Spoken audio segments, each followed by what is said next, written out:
This next video demonstrates my technique for removing a small piece of rib for extra cartilage. I usually put like a little incision underneath the breast so it hides very well, and I'm able to secure a really nice piece of cartilage. That's about a almost 4 centimeter piece of rib and a 2 centimeter incision. Nice, okay, good. So when I take rib cartilage, I use the chest wall and the markers around the chest wall to designate which rib I take. About the level of the breast is the 4th rib.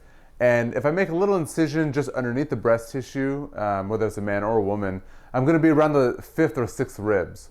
Now, the rib anatomy is you have what's bone, which I'm going to draw in purple, and then cartilage. So this is the sternum, which is the breastbone, so that's bone.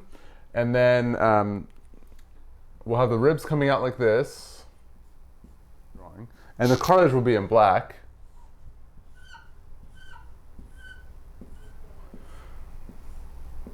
So we can just denote the 4th, 5th, 6th, 7th rib.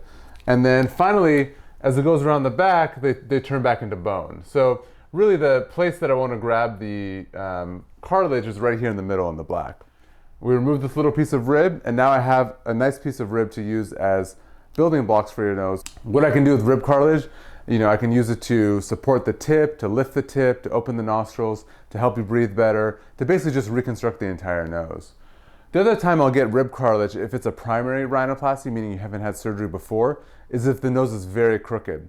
You can imagine if you have a crooked nose on the outside and it's crooked on the inside, I can't get enough straight pieces to create a straight looking nose. So again, it's like building a straight house with curved pieces of wood, and you're just not going to get a nice nose. So those are the times where I like to use rib cartilage, and this is how rib cartilage harvest is done.